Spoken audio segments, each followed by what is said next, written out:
हमारे साथ आबिद भाई मौजूद हैं और टॉपिक बहुत ही सीरियस है। ईरान और पाकिस्तान का जो कन्फ्लिक्ट चल रहा है, पहले ये खबर आई कि ईरान ने पाकिस्तान पे मिसाइल अटैक किया, फिर पाकिस्तान ने जवाबी कार्रवाई की, फिर पाकिस्तानी मीडिया पे ये बताया गया कि नहीं भाई हम तो ब्रदर कंट्री हैं, मुस्लिम ब्रदर कंट्री हैं, सारे मामला ख़त्म हो गए हैं, रिलेशन बेहतर हो गए हैं। लेकिन अब फिर खबर आ रही है कि ईरान में पंजाबी तकरीबन 7 से 9 के करीब जो पंजाबी हैं जिनको कत्ल किया गया है और हालात फिर से कुशीदा हो चुके हैं। इस पर बात करेंगे। दूसरी साइड पे ईरान और पाकिस्तान के इस कन्फ्लिक्ट में इंडिया का क्या रोल है, इंडिया क्या ईरान की हेल्प कर रहा है पाकिस्तान के अगेंस्ट, या फिर इसके अलावा जैसे देखा जाए अभी रिसेंटली ईरान की एक शिप को जो है वो सोमालिया के समुद्री डाकुओं ने हाईजैक किया। इंडियन नेवी ने जिस तरीके से बहादुरी से 17 के करीब जो से ईरान के क्रू मेंबर हैं उन्हें बचाया, इन सब चीज़ों के ऊपर बात करेंगे। आबिद भाई अस्सलाम वालेकुम। जी वालेकुम अस्सलाम शुएब भाई, ये सारी बातें टॉपिक इंशाल्लाह करेंगे। जो आपने बातें की हैं वो सवालों के जवाब भी देंगे। मैं इंडियन नेवी को और इंडिया के लोगों को जो अप्रिशिएट करना चाहूँगा कि देखिए जिस तरह इन्होंने इंसानी जानें बचाई। जबरदस्त देखिए सर, बड़ी हिम्मत वाली बात है कि आप पाकिस्तान में खड़े होकर इंडियन नेवी को अप्रिशिएट कर रहे हैं, लेकिन इसके ऊपर किसी के पास लॉजिक नहीं होगा। क्या उन्होंने वाकई में इंसानों की जानें नहीं बचाई, और वो भी मुसलमानों की? ईरान के जो क्रू मेंबर थे, इसके ऊपर तो कोई आप में से ब्लेम भी नहीं कर सकता पाकिस्तान से कि भाई आपने इंडिया के फोर्सेस की तारीफ कर दी। मीडिया ये कहना चाह रही है कि ईरान और इंडिया के रिलेशन इसलिए बेहतर हो रहे हैं कि ईरान ने पाकिस्तान पे अटैक कर दिया, ये मकसद है ना कहने का। और भाई साहब मैं आपको बताता हूँ, अपनी गलतफहमियां पहले दिमाग में से निकालिए। ईरान से इंडिया उस टाइम में पेट्रोल ले रहा था कि जब पाकिस्तान का कोई कॉन्सेप्ट नहीं था और पूरी दुनिया ने मना कर दिया था ईरान से पेट्रोल लेने के लिए। अमेरिका ने मना किया था। जी सर, मैं मुख्तलिफ तरीके से बताता होता हूँ कि पूरी दुनिया से जब मना कर दिया गया कि ईरान से पेट्रोल नहीं लेना, इंडिया उस टाइम भी पेट्रोल ले रहा था। अच्छा, मैं पूरे यूट्यूबर्स, पूरे मेन स्ट्रीम मीडिया सबसे ये पूछना चाहूँगा, राम मंदिर पे बड़े प्रोग्राम हुए, बड़ी बातें हुई, बड़े इंटरव्यू हुए, किसी को ये याद है कि सब भूल चुके हैं कि उसके बीच में सिखों का क्या किरदार था, सिखों के क्या मामला थे, सिखों ने उसमें क्या अपना किरदार अदा किया, और अंग्रेज़ों को किस तरह उन्होंने अंग्रेज़ों के आगे इhtजाज किए राम मंदिर के लिए। दूसरी साइड पे इंडिया में भी इलेक्शन होने वाले हैं, आप क्या कहते हैं कि वहाँ पे कौन इस दफ़ा इलेक्शन जीतेगा, कौन प्राइम मिनिस्टर बनेगा, या कौन सी पार्टी जीतेगी? देखिए, इंडिया में मोदी साहब का मुकाबला नहीं है, ठीक है ना, उनसे कोई जीत सकता। देखिए, मोदी साहब लोगों के दिलों में, उनकी रूह में, उनकी आत्मा में, उनके दिमाग में बस चुके हुए हैं, क्योंकि मोदी साहब की ना औलादें हैं, ना उनकी फैमिली है, ना उनके बाद किसी ने वज़ीर आज़म बनना है। लोग ये समझते हैं, हमारी तरह नहीं लाइनें बनी हुई हैं, आज नवाज शरीफ साहब, कल उनकी बेटी, परसों उनका भाई, तरसों उनका बच्चा, उधर ऐसा चक्कर कोई नहीं है। सर, मैं अब ये बात नहीं करना चाह रहा था, लेकिन चले अब निकलवा दीजिए। उस टाइम के मौजूदा जो आर्मी चीफ थे ना, वो पता क्या कहते थे बंगालियों को? You bloody civilian. ठीक है, यानी कि ये एक आम आदमी कुत्ता पिल्ला, इसकी कोई औकात नहीं है। लेकिन आज उसी बांग्लादेश की करेंसी हमारे से ज्यादा है, और ये कहते थे कि इनसे जान छुड़ाओ, ये बुरे लोग हैं, इनसे जान छुड़ाओ। बुरे नहीं, 2% 2% के लोग हैं, इनसे जान छुड़ाओ। ये हमारे आर्मी चीफ उस टाइम ये कहा करते थे, और शेख मुजीब कहा करते थे कि हमने पाकिस्तान को नहीं तोड़ना। इंडिया की नेवी जो है वो काफ़ी तरक्की कर गई है, हमारी जो है वो अभी उसमें बहुत ज़्यादा कमियाँ बताई हैं। इंडियन नेवी में पहले बरतानिया के वेसल पे जो अटैक हुआ उसको बचाया, 17 ईरानियंस को बचाया, आज उन्होंने 19 पाकिस्तानियों को बचाया। तो सर, जो वो कहते हैं कि हम पावरफुल हैं, आज दिख भी रहा है कि वो वाकई पावरफुल हैं। वो तकरीबन पाकिस्तान से काफ़ी ज़्यादा पावरफुल है। टेक्नोलॉजी में, हर चीज़, हर लिहाज में वो बहुत आगे चले गए। उन लोगों का सियासी, समाजी और जो माशी हालात हैं बहुत अच्छे हैं।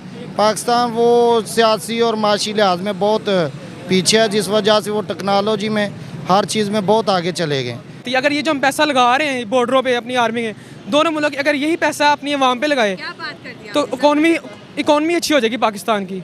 अगर हमारे बजट में से कोई 50% भी आवाम पे लग जाए, ये जो पैसे लग रहे हैं ये बॉर्डर्स पे वगैरह सिक्योरिटी के लिए, एक दूसरे की मतलब कि महफूज करने के लिए अपने को, अगर दोनों हाथ मिला लें, अपनी वही पैसा हम अपनी पब्लिक पे लगाएं, तो कितनी अच्छी इकॉनमी हो जाएगी दोनों मुल्कों की। वो काफ़ी हमारे करीब आ गए, तो इस पे इंशाल्लाह अब हमारी तरफ से भी उनकी तरफ कदम बढ़ेंगे, आगे पीछे नहीं हो गया अब हम। अच्छा, जो इंडिया से आपको देख रहे हैं उन्हें क्या कहेंगे? इंडिया वाले से मैं यही कहूँगा कि जी पाकिस्तान पहले भी आपके साथ था, अब भी साथ, और हम इस पर खुशी का इज़हार करें जिन्होंने हमारी तरफ ये कदम बढ़ाया है। उन्होंने बहुत बड़ा एक अच्छा काम किया है, इंशाल्लाह हम इस पर बहुत खुश हैं पाकिस्तान वाले, और उन्होंने सबको ये नहीं बल्कि पूरे पाकिस्तान को बचाया। ये लेकिन पाकिस्तान इंडिया को कंपेयर करें, their economy rates are on high rather than Pakistan.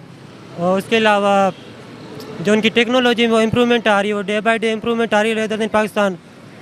जो पाकिस्तान के पास टेक्नोलॉजी है जो इंडिया से बहुत कम है, आई थिंक। टेक्नोलॉजी भी कम है, एजुकेशन की बात करें तो बहुत कम है ना। आप किताबों में क्या इंडिया के बारे में अच्छा पढ़ाया जाता है? नहीं, ये हमें बताते नहीं कुछ अच्छा इंडिया के बारे में, ये बताते ही यही हैं। हालांकि लोग वहाँ भी यही चाहते हैं, मैंने देखा है वहाँ भी यही चाहते हैं कि हम प्यार से रहें, पर ये रहने नहीं देते।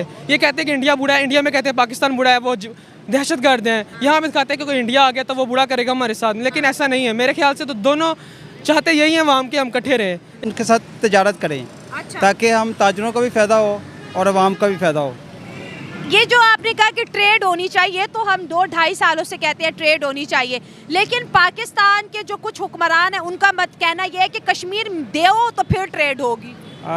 वो तो 70-75 साल से ये मसला चल रहा है, वो भी हल होना चाहिए, लेकिन ये जो ट्रेड है ये बहुत ज़रूरी है क्या बात है? हमारे मुल्क के लिए। इंडिया को ट्रोल करना मेरे ख्याल से तो ये बहुत बड़ी बेवकूफ़ी है। इंडिया तो वर्ल्ड की एक बहुत बड़ी इकोनॉमी बन चुकी है और इंडिया बल्कि उनको तो हमने अपना आइडियल मानना चाहिए। जिस तरह उन्होंने अपनी तरक्की की है, तालीम में देख लें, एजुकेशन में देख लें, ITT की फील्ड में देख लें, इंडस्ट्री में देख लें, उसके बाद उन्होंने जिस तरह ग्रो किया, हमें उनको एज आ आइडियल मान के चलना चाहिए, ना कि उनको ट्रोल करना चाहिए। अपने पाकिस्तान पे फ़ख्र है कि वो इसलिए स्ट्रॉन्ग है कि हर मुल्क अल्हम्दुलिल्लाह हमारे पाकिस्तान से इस टाइम कोई भी पावरफुल नहीं है, कोई क्या नहीं है। पाकिस्तान हर तरह से डूब रहा है, फिर भी पाकिस्तान चल रहा है, इससे बड़ी क्या हो सकता है? पाकिस्तान डूब रहा है लेकिन पाकिस्तान चल रहा है। पाकिस्तान चल ही कर्जों पे रहा है, किसी के ऊपर चल रहा है, इमदाद में चल रहा है। भाई ये किसका है? चाइना का है। हमारे अंदर जज्बा है ये। जज्बा है ना। अच्छा 4 जंगें कौन जीता था? कौन जीता था? इंडिया। इंडिया जीता था। तो वो जज्बा किधर गया? हमने एक जीती है। अच्छा हमने एक जीती। एक भी नहीं जीती। एक भी नहीं जीती। नहीं, एक जीती भी है।